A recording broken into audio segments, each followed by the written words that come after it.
शंभू 4थ्या महिन्यापासून पालतं पडायला लागलेलं आहे आणि आता त्याला 6वा महिना चालू आहे. सो 6वा पण लवकर संपणार आहे, तर त्याचं अन्नप्राशन वगैरे आपण करणारच आहोत, तर तुम्हाला कळत असते.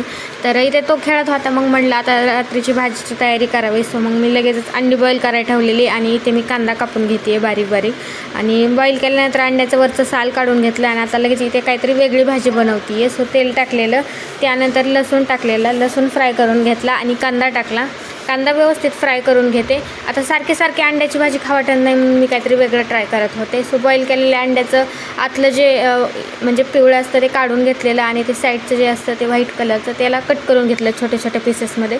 त्यानंतर लसूण घातलेलं आणि खोबरं ऑप्शनल आहे, म्हणजे मी घातलेलं, पण ते नाही घातलं तरी चालतं. सो सगळं फ्राय करून घेतलं, टोमॅटो घातलं, त्यानंतर आपल्या आवडीचे मसाले घालायचे. सो मी लाल तिखट, हळदी पावडर, त्यानंतर मटण मसाला घातलेला थोडासा, त्याने जरा जास्त छान चव येते त्यामुळे. त्यानंतर घातलेलं काळं तिखट आणि बाकी आपल्याकडे जे अवेलेबल मसाले आहेत ते सर्व घाला. व्यवस्थित फ्राय करून घ्या आणि त्यानंतर आता आपण जे व्हाईट करून ठेवलं होतं एकचं ते सगळं टाकायचं आणि त्यानंतर व्यवस्थित फ्राय करून घ्यायचं. आता हे असंही खाल्लं तरी खूप छान लागतं, पण मी काय केलं तर थोडंसं ग्रेव्हीमुळे पाणी टाकलं, मीठ टाकलं आणि एन्जॉय केलं. So bye.